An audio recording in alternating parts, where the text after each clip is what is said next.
सेव्यमान पावनाङ्घ्रिपङ्कजं ज्ञानयज्ञसूत्रमिन्दुशेखरं कृपाकरं नारदादियोगिवृन्दवन्दितं दिगम्बरं काशिकापुराधिनाथ कालभैरवं भजे।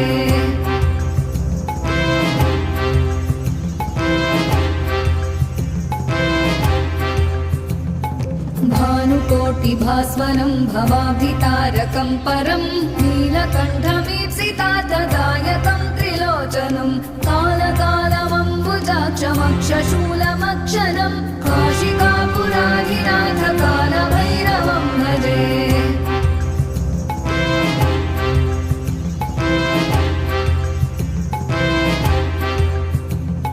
शूलटङ्कपाशदण्डपाणिमादिकारणं श्यामकायमादिदेवमक्षरं निरामयम्।